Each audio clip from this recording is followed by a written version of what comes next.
Espírito Santo, fale ao nosso coração. Nós precisamos ouvir a Tua voz. Nós não podemos viver, Jesus, sem a Tua palavra, porque é por Tua palavra que nós conhecemos a Tua vontade. É por Tua palavra que a nossa fé é fortalecida. É por Tua palavra e foi por Tua palavra que nós conhecemos Jesus. Quando o Teu Espírito tocou o nosso coração e iluminou o nosso entendimento. É a Tua palavra, Senhor, que nos guia e nos mostra o caminho que devemos seguir. É por Tua palavra que nós somos exortados, consolados e edificados. É por Tua palavra, Senhor, que o pecador toma conhecimento de Jesus e se arrepende dos seus pecados. Senhor, que a Tua palavra seja anunciada nessa noite, no poder, na direção e na revelação do Teu Espírito. E que o nosso coração seja uma boa terra para receber a Tua santa semente. Que a Tua palavra crie raízes profundas em nós, para que sejamos transformados e as nossas vidas, transformadas por Ti, cumpram os Teus propósitos. Em nome de Jesus. E os que assim creem, digam amém. Muito bem, meus amados. Eu não sei quantos motoristas tem aqui nesta noite, mas é certo que todos nós que dirigimos e que temos um carro, um dos nossos maiores receios é perder o motor. Porque se o motor do seu carro fundir, você praticamente perdeu o carro todo. Por isso que você precisa fazer as manutenções periódicas. Você precisa trocar o óleo do seu carro de tempos em tempos. Você tem que estar atento a como está o nível do óleo e a qualidade do óleo. E fazer todo aquele trabalho de revisão. Ter carro custa caro, mas é um bem que nos traz um benefício, então nós temos que cuidar. Então a gente tem que ficar atento para cuidar do motor do carro, porque se o motor ele fundir, perdemos o carro inteiro. Não é verdade? Quando passamos assim por uma rua largada, a gente fica, vou ou não vou? Vou ou não vou? Será que vai atingir o motor? Porque a gente sabe que se entrar água no motor já era. Vamos perder o carro. Agora imagine que você danificou o motor do seu carro, ou que o motor do seu carro foi danificado. Vamos imaginar essa cena. Imagine que você perdeu o seu carro, aí você resolve fazer o seguinte. Aí você resolve pintar o carro, fazer uma pintura nova, trocar os pneus, colocar rodas novas, polir os faróis. Quem olhar de fora vai dizer, olha que esse carro está lindo. Que carro maravilhoso. Alguns vão até perguntar para você, você não quer vender esse carro não? Porque ele está lindo, ele está brilhando. Como esse carro está bonito. Mas, olhando por fora, ele parecerá um carro novo, mas por dentro é um carro morto, é um carro sem vida, é um carro que não pode sair do lugar, é um carro sem vida. Agora, se você decidir trocar o motor, se você não quiser trocar de carro, você pode ter a opção de trocar o motor, colocar um motor novo. E se você colocar um motor novo naquele carro, aí sim, ele tornará a vida, vamos dizer assim. Ele vai ter uma nova força que o moverá, que o fará sair do lugar e te levar para os lugares que desejar o seu coração. Assim é a nossa vida com Jesus. Jesus não quer nos consertar, entre aspas, apenas por fora. Jesus não quer que nós tenhamos um cristianismo apenas de aparência. Jesus não quer simplesmente que a gente venha para a igreja dele, que a gente se batize e a gente tome forma da religião, sem ter passado por uma conversão genuína, interior no coração. Porque o cristianismo, gente, ele não é simplesmente uma religião exterior que muda a nossa forma e nos faz parecer muito religiosos. O cristianismo é uma novidade de vida que é operada por Deus, que transforma a gente de dentro para fora e não de fora para dentro. É muito importante que a gente entenda isso. Quando Jesus entra na nossa vida, pode ser que Ele fará algumas mudanças por fora.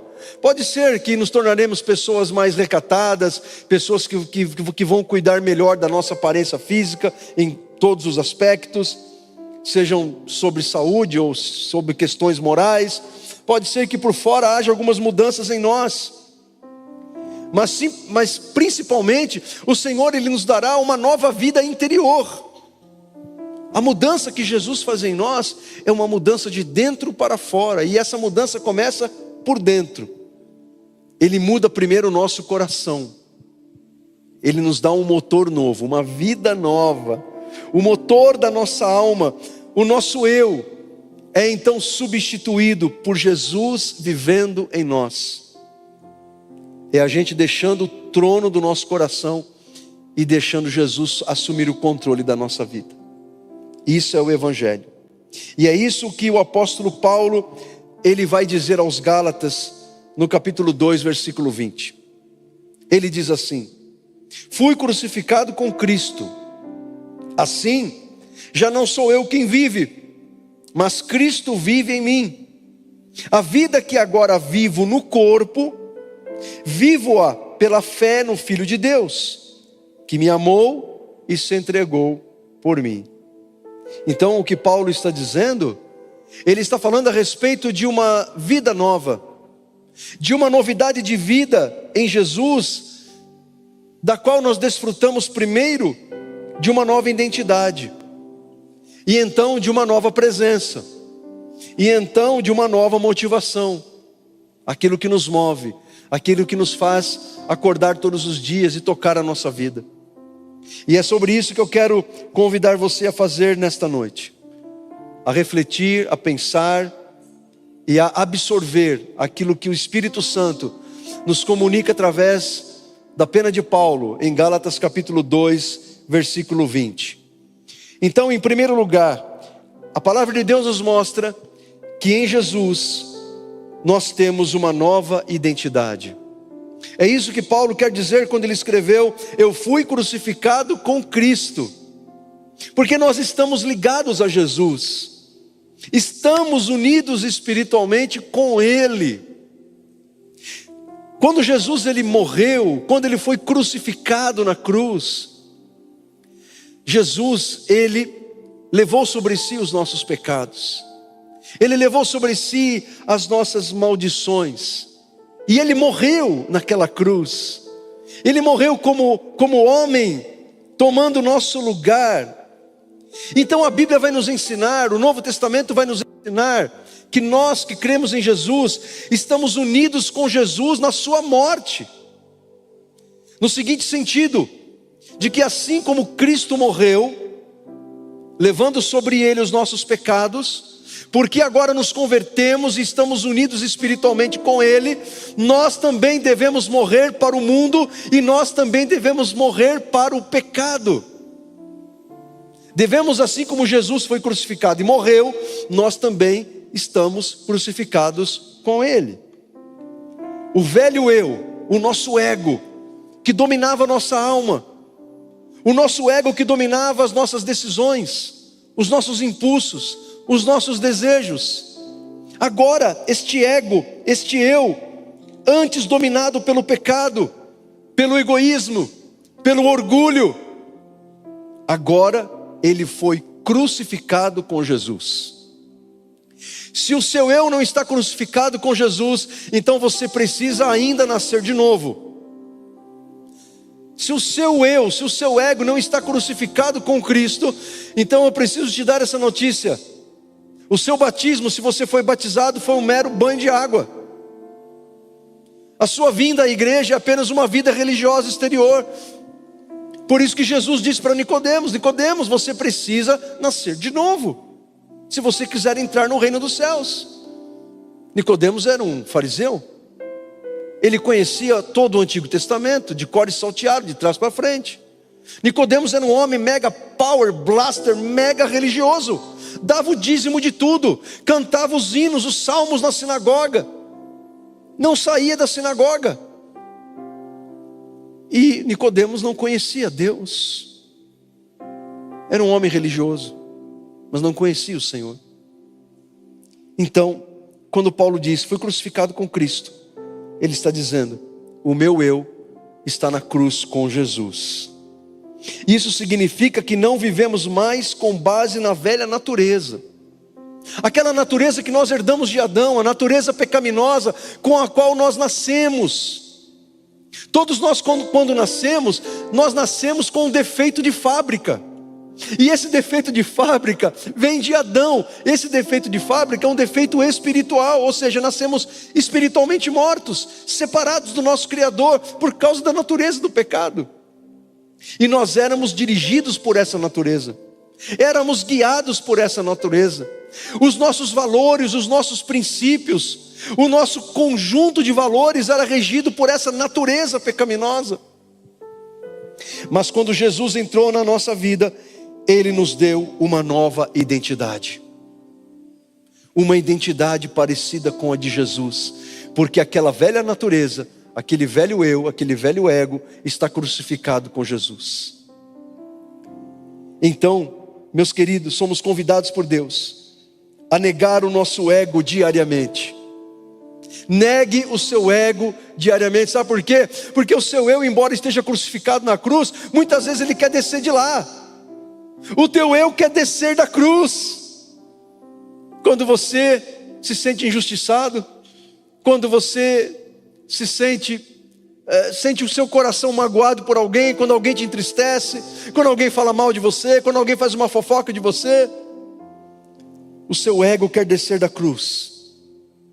Então decida diariamente que sua vontade não é mais a prioridade.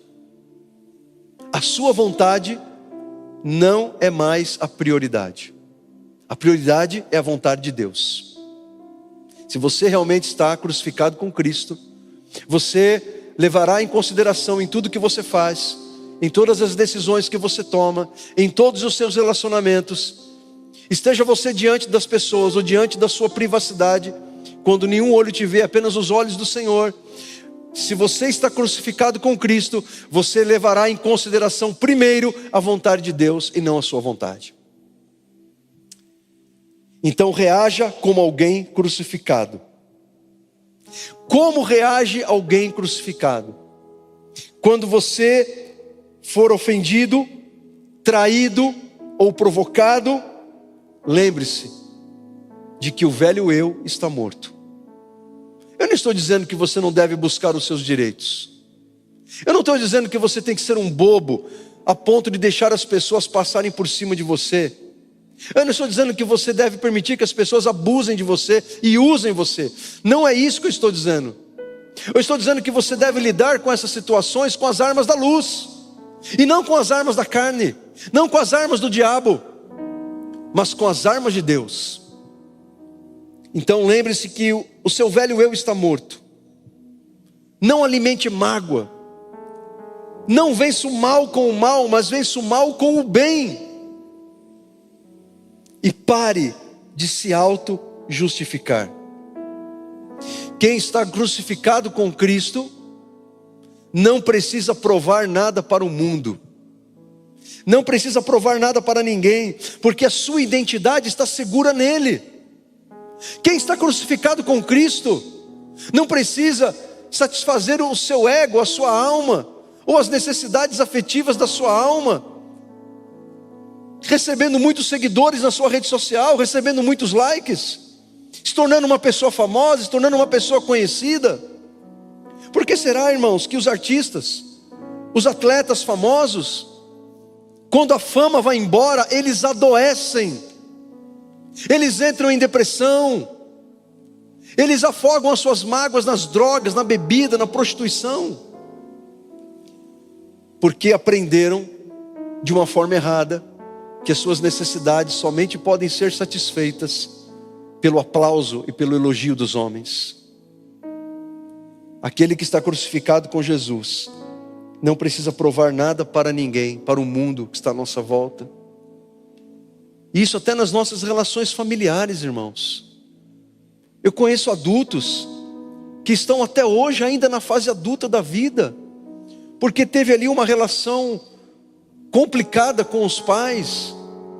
Adultos que cresceram num lar disfuncional, Adultos que estão tentando até hoje, os pais já são velhos, idosos, estão tentando provar alguma coisa para esses pais. Às vezes os pais já até morreram, mas eles estão tentando provar alguma coisa para esses pais, clamando por amor dos pais, clamando por afeto dos pais, clamando por algo que os pais não aprenderam a dar e nunca vão poder dar. Quando você entrega a sua vida a Jesus, Jesus tem que ser suficiente. Ele tem que suprir essas necessidades e Ele é poderoso para isso. Mas você tem que permitir que Ele faça isso na tua vida. Por isso que Ele diz na palavra dEle, o Senhor diz na sua palavra: ainda que o seu pai e a sua mãe te abandonem, eu jamais te abandonarei. Quem sabe você teve um pai, você teve uma mãe, mas essa paternidade e essa maternidade, quem sabe foi negligente. Foi uma maternidade, uma paternidade negligente. Ou você foi abandonado e você está tentando suprir isso de alguma forma que somente Jesus pode preencher. Você não poderá preencher isso através do sexo, da prostituição, dos relacionamentos descartáveis, ou das drogas, ou de qualquer outro prazer pecaminoso. Somente Jesus pode satisfazer a tua alma. Ele é suficiente. Porque quem está crucificado com Jesus sabe que deve negar o ego, reagir como crucificado e não se auto-justificar. Em segundo lugar, quem está crucificado com Jesus agora vive com uma nova presença. Jesus nos dá uma nova presença. Ele diz: Cristo vive em mim. Cristo vive em mim. O nosso viver agora é Jesus habitando em nosso interior. É Jesus agindo dentro de nós. É Jesus morando em nós pelo Espírito Santo. É Jesus se movendo dentro de nós pelo Espírito que é dele. Cristo vive em mim não é uma metáfora, não é uma figura de linguagem, é algo espiritualmente real. Ele de fato vive na vida daquele que nasceu de novo. O Espírito Santo habitando em nós. E na prática, isso é uma substituição de controle. Uma substituição de controle. Você se lembra quando você não conhecia Jesus? Certamente você já deve ter dito essa frase: quem manda na minha vida sou eu. Ninguém vai mandar na minha vida. Eu sou o dono do meu próprio nariz. Mas a partir do momento que você se converteu, você não pode mais falar isso, porque você não é dono mais do seu nariz, e aliás de nada que pertence a você, e de nada do que você chama de meu, porque tudo é do Senhor. Nós não lemos na Bíblia que o Senhor nos resgatou?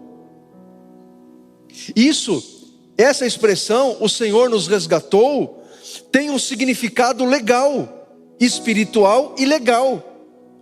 Qual era a lei do resgate lá no Antigo Testamento? A lei do resgate no Antigo Testamento era o seguinte: quando alguém era sequestrado ou era escravizado injustamente, então havia o resgatador. O resgatador ia lá e ele resgatava aquela pessoa aprisionada. A lei do resgate dizia o seguinte: a partir daquele momento, então, a pessoa resgatada passa a ser propriedade do seu resgatador. Então, quando a Bíblia diz que Jesus nos resgatou, a Bíblia está dizendo: agora somos do Senhor, não somos mais de nós mesmos. Nós pertencemos àquele que nos conquistou, àquele que nos resgatou. Por isso que o apóstolo Pedro diz que nós somos propriedade exclusiva de Deus. Você pode dizer: o meu carro, a minha casa, o meu corpo, as minhas roupas, a minha conta bancária, nada disso é teu, embora você diga que é meu, mas na verdade é do Senhor. E se Ele te resgatou, tudo que você chama de meu, na verdade é dele, e Ele apenas te confia para que você administre tudo isso. Então, na prática, Cristo viver em nós é uma substituição de controle. Não sou eu mais o centro é Jesus. Eu não estou mais no centro da minha vida. Jesus é o centro, Ele é o Senhor da minha vida. O controle da minha vida está nas mãos do Senhor. Ele é o capitão deste navio que é a minha vida. Eu posso até estar no timão, mas é Ele que vai dizer, vai para cá, vai para lá, segue em frente, para, acelera. Ele está no comando, Ele é o grande capitão, Ele é o general, Ele é o Senhor, Ele é o Rei. Cristo vive em mim. Então, meu querido, se Cristo vive em você, busque a direção dEle em tudo. Se Cristo vive em você, antes de tomar uma decisão, ore a Ele. Mesmo nas decisões mais simples, ore a Ele. Jesus vive em você. Talvez você diga, por que eu vou falar isso para Deus? É uma coisa tão simples. Mas quanto mais você fala com Jesus, quanto mais você leva a sua vida a Ele, maior a sua intimidade com o teu Senhor, maior a tua proximidade com Ele.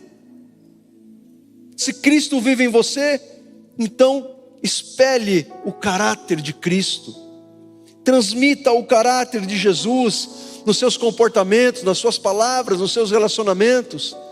Seja compassivo, seja servo, seja verdadeiro, seja grato, seja educado, seja respeitoso, seja manso. Tenha autodomínio, tenha autocontrole.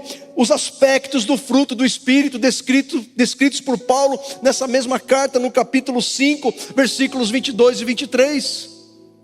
Paulo vai dizer que aqueles que estão em Cristo, os que são dirigidos por esse Cristo que vive em nós, pelo Espírito, são pessoas que vão produzir amor, alegria, paz, paciência, amabilidade, bondade, fidelidade, fé, mansidão, domínio próprio.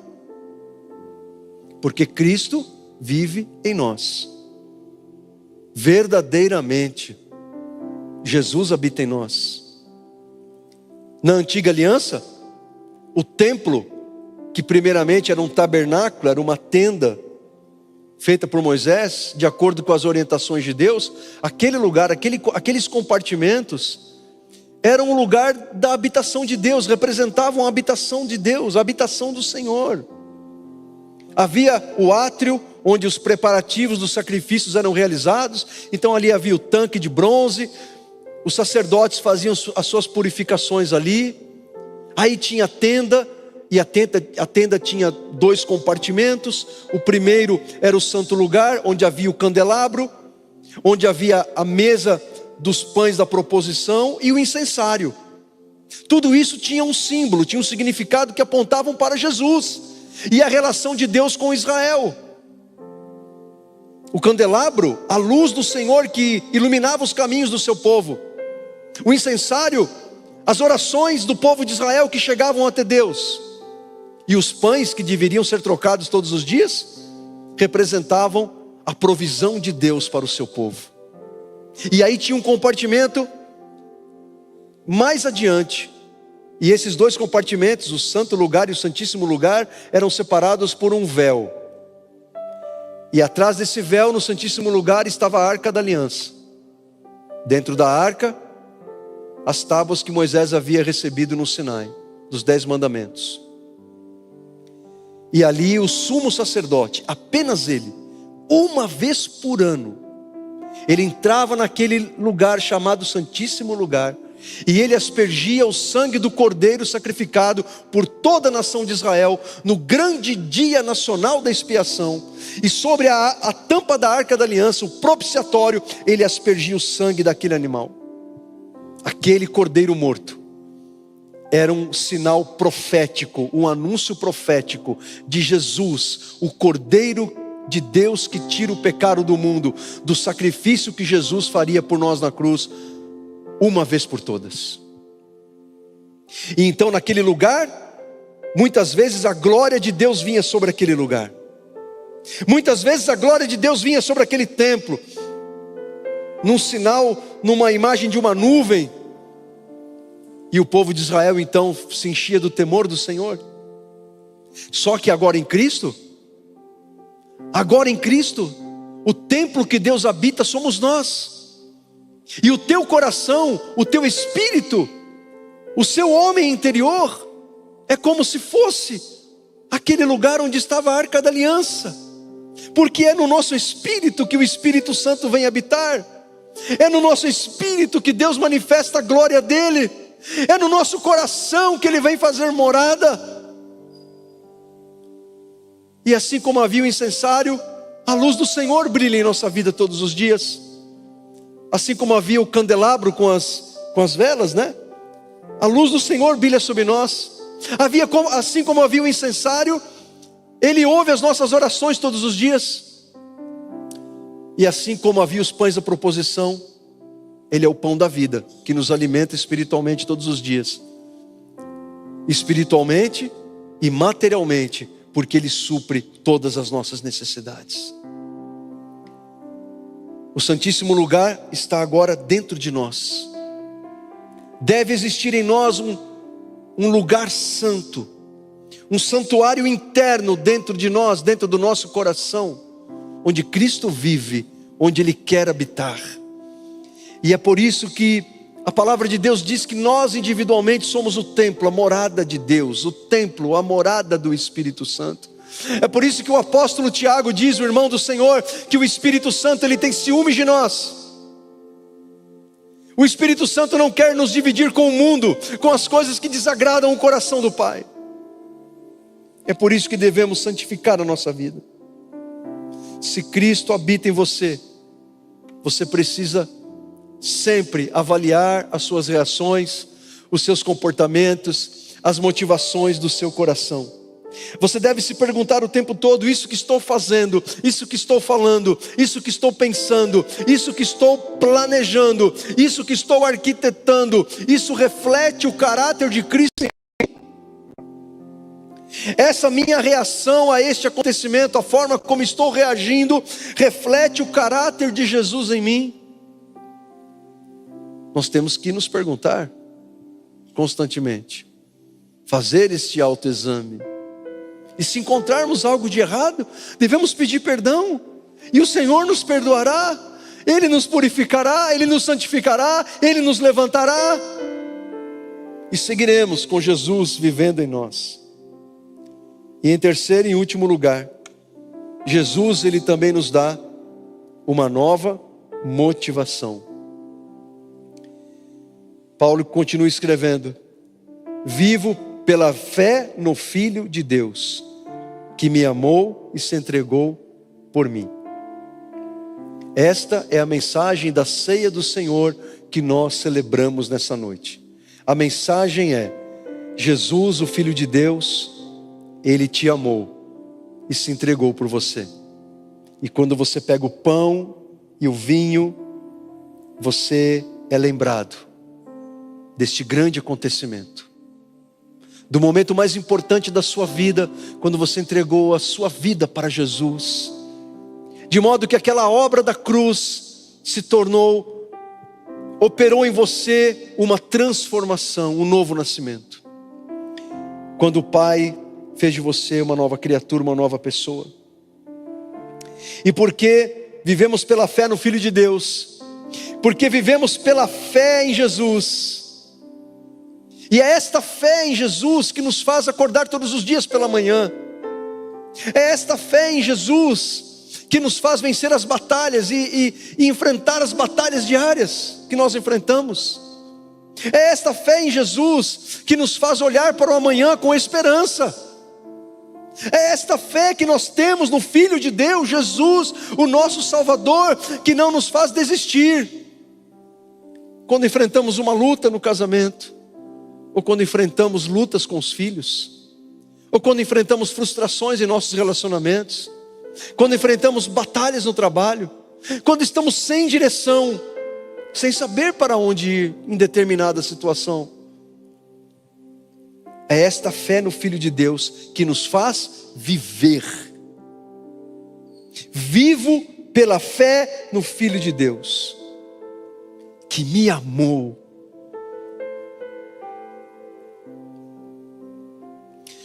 Jesus ama você. Ele deu a vida por você, Ele se entregou por você. Então a motivação desse novo viver não pode ser mais o medo, não pode ser mais a culpa, ou não pode ser mais a obrigação. A obrigação quando eu estou servindo a Deus no ministério que Ele me confiou. Quando você está servindo a Deus na obra do Senhor, você não pode fazer isso por obrigação, mas por amor. Porque Ele te amou, porque Ele se entregou por amor a você. Então, se você é um obreiro na casa de Deus, eu não sei se do ministério da música, se do ministério dos obreiros, um professor da palavra de Deus, se você é do criativo, do som, se você faz parte de algum ministério da igreja, da obra do Senhor, você não pode fazer a obra de Deus por obrigação, porque você não é obrigado. Jesus não te obriga a fazer nada, você tem que fazer por amor, porque Ele foi por amor. Foi por amor que Ele se entregou por você na cruz. Foi por amor que Ele sofreu. Foi por amor que Ele verteu sangue. Foi por amor que Ele morreu. E foi por amor que Ele ressuscitou. Por amor que Ele tem por você. E a fé é o canal que nos mantém ligados a esta fonte da vida que é Jesus. Vivo pela fé no Filho de Deus. Fé de que Ele morreu pelos meus pecados. Fé que Ele me amou até o fim. Fé de que Ele ressuscitou ao terceiro dia. Fé de que Ele foi elevado aos céus e Ele foi recebido em glória na presença do Pai. Fé de que Ele está vivo intercedendo por mim agora. Fé de que Ele voltará para me buscar, para estarmos juntos para sempre com o Senhor. A vida que vivo agora, nesse mundo terreno, eu vivo pela fé no Filho de Deus. Então, viva com gratidão e não por obrigação. Obedeça a Deus como resposta ao amor que você recebeu dEle. Eu falei aqui de ministério, mas na nossa vida diária, quando você tem que dizer sim a Deus, a vontade de Deus, não a sua. Você não pode fazer a vontade de Deus em detrimento da sua vontade, e isso significa levar a própria cruz, porque você está renunciando ao seu ego. O que é levar a própria cruz? É renunciar ao seu ego, é renunciar às suas vontades. Isso é levar a cruz. A cruz não é a tua sogra, não é a família da tua esposa, do teu marido, aquele cunhado que pegou dinheiro emprestado e não devolveu. A cruz não é o teu chefe lá no trabalho. Não. A cruz não é aquele vizinho que fica ouvindo funk o dia inteiro. Não. A cruz é você renunciar a si mesmo. Isso é a tua cruz. Então, quando você decide a colocar a vontade de Deus no lugar da sua vontade, você tem que fazer isso por amor a Deus, porque Ele te amou primeiro. Quando você dá algo para Deus, quando você faz algo em prol de alguém, você não pode fazer isso esperando receber de volta. Tudo que você faz para Deus, você não pode fazer como uma moeda de troca. Ah, pastor, mas está escrito lá em Malaquias, fazei prova de mim. Sabe para quem Deus falou aquilo? Deus falou aquilo para os desobedientes. Fazei prova de mim, Deus não falou para os fiéis, Deus falou para os infiéis. Porque os fiéis não precisam fazer prova de Deus. Quem precisa fazer prova de Deus é quem não crê, é quem está desobedecendo, é quem não está fazendo a vontade de Deus. Então, quando você dá algo para Deus, seja o que for, qualquer coisa que você faça no mundo espiritual, o exercício do ministério, teu dízimo, a tua oferta, quando você estende a mão para abençoar alguém, para ajudar alguém, quando você dá um conselho, quando você está orando, buscando a Deus, quando você faz um bem a alguém, faça isso por amor. Se Cristo vive em você, se você vive pela fé no Filho de Deus, então enfrente os desafios com fé. Jesus, Ele disse, olha, no mundo vocês terão aflições, Onde está escrito na Bíblia, gente, que Jesus ele prometeu que se nós entregássemos a vida para Ele, teríamos uma vida de facilidades? Jesus nunca prometeu isso. Ao contrário, Ele disse: vocês terão aflições, mas tem de bom ânimo, eu venci o mundo. Viver pela fé no Filho de Deus é nutrir intimidade com Ele, é nutrir relacionamento com Ele. E isso somente é possível com oração, meditação nas Escrituras, prática da palavra de Deus. É você permitir que o Espírito Santo dirija a tua vida e você buscar ser uma pessoa cheia de Deus. Agora, não é possível ser uma pessoa cheia de Deus se você é um crente Copa do Mundo, vem à igreja uma vez a cada 4 anos. Não é possível você ser uma pessoa cheia de Deus quando você lembra da Bíblia no culto no domingo, quando o pastor diz: vamos abrir em Sofonias, você fala: mas tem esse livro na Bíblia? Não é possível você ser uma pessoa cheia de Deus se você somente ora quando o teu calo aperta. Aí você lembra que tem um Deus que nos livra dos problemas.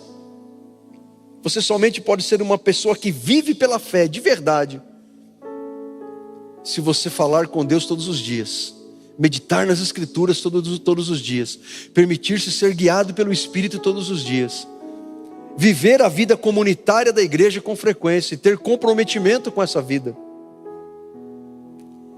Então, meus irmãos, palavras de Paulo inspiradas pelo Espírito Santo: fui crucificado com Cristo, assim já não sou eu quem vive, mas Cristo vive em mim. A vida que agora vivo nesse corpo, vivo-a pela fé no Filho de Deus, que me amou e se entregou por mim. Veja, Gálatas capítulo 2, versículo 20, essas palavras de Paulo são mais do que um versículo bonito. É um convite para vivermos uma vida completamente nova. É um convite para vivermos em novidade de vida, porque o Evangelho não é apenas viver para Cristo, mas é viver em Cristo. E com Cristo vivendo em nós. É Ele em nós e nós nele.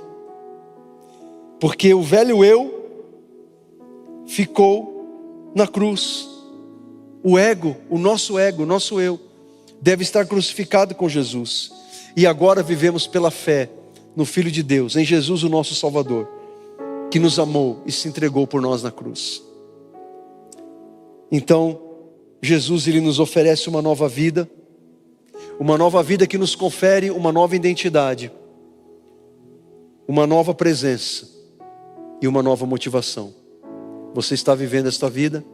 Quero convidar você a ficar em pé, fechar os teus olhos, abrir o teu coração. E enquanto você fica em pé, fecha os teus olhos, abre o teu coração. Eu preciso fazer esta pergunta para você.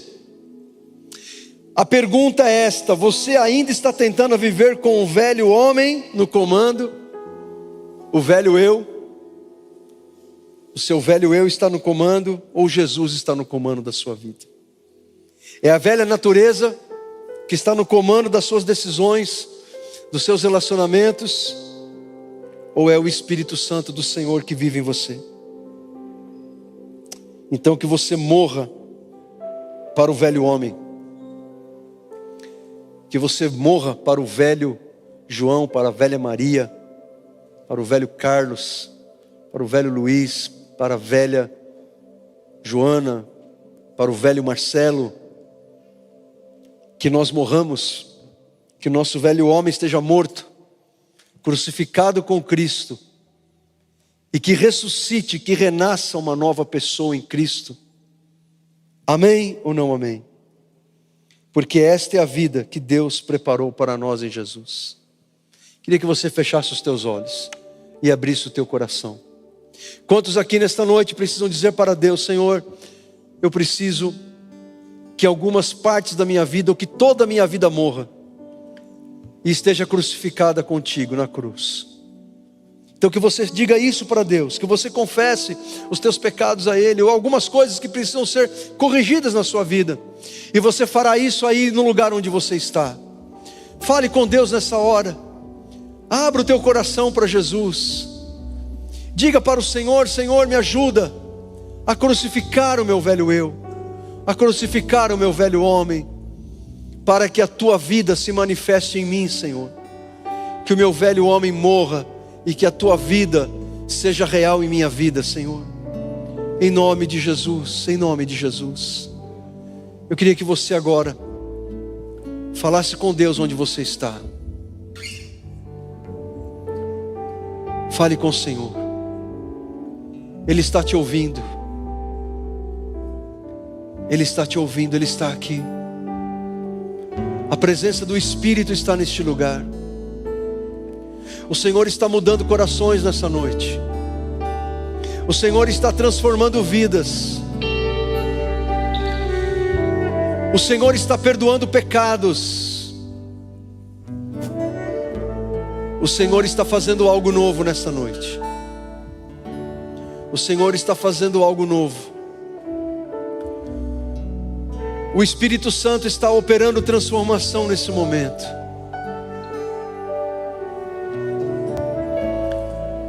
O Espírito Santo está falando com você. E a palavra de Deus diz: não endureça o teu coração quando ouvirdes a voz do Espírito. Não endureça o teu coração. Não endureça a tua voz para a voz do teu pastor. O teu pastor Jesus, que te amou e se entregou por você.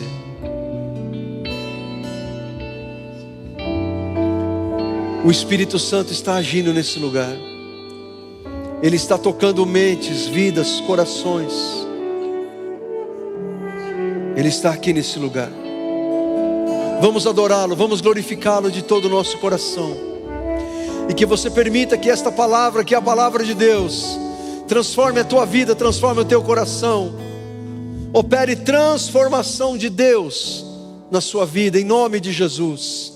Em nome de Jesus.